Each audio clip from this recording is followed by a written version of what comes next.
Good morning. I'm going to do this in English as well. I think I'm going to try to do every other one in English and every other one in Swedish for me to practice as well. The question that I want to ask today is, when is something a failure?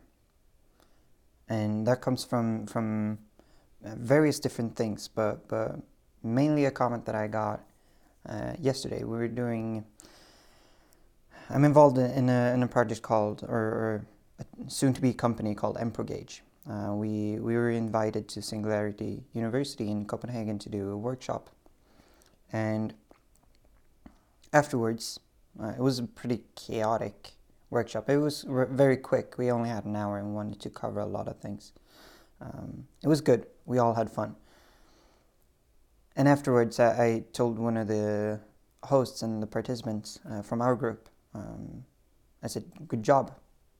And he said, "Yeah, well," and I was like, "Yeah, I thought you did a good job." And he responded with, "I guess it's a good job since we didn't define what success was, or was going to be like, or was going to look like." And that really not got to me, but I've been having that in my mind since he said it. And I think it's a really valid point, because if you don't define a success or a failure, when will you ever have one? And do you need them in the first place?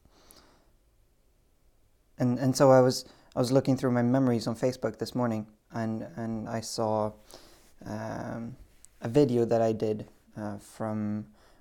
to communicate that me and a friend were going to host a workshop which we called "What Do You Need Help With Today, Buddy?"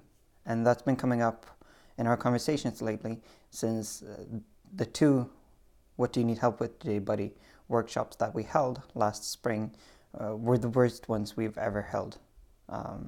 Mainly because we weren't prepared, mainly because there were no participants, really. The second time, 2 people showed up, and none of us got any help with anything. So yeah, they were failures, both of them. Well, not the first one as much as the second one, but since we didn't define any criteria for failure or for success, we didn't define them as a failure until now, when we said they were probably the worst ones we've ever held, since we didn't reach some sort of loose goal of helping someone, which we defined in hindsight. And so, were they really failures? Or were they just, were maybe they just were not as good as something else we've held, and that's fine.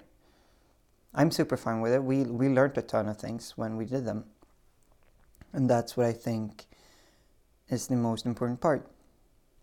Because I think that if you start something, if you do something, regardless of what it is, you learn something, and that for me is always a win. I always feel good if I've learned something from doing something, no matter how bad it went. I might talk down on myself in the close aftermath, but taking some time and distance to it, I will see that I've learned something, and that in itself is a huge success that overweighs any failure, really. At this far, at least. I haven't lost a ton of money from someone else yet, so I might come out differently if that happens. And so I think I have unconsciously reinvented,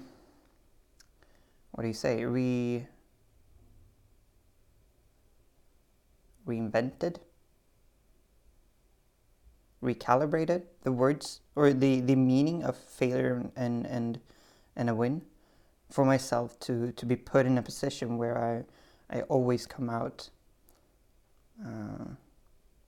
on the positive side, I would say. Anyhow, is there ever a failure if you don't define a goal? And what is a failure really?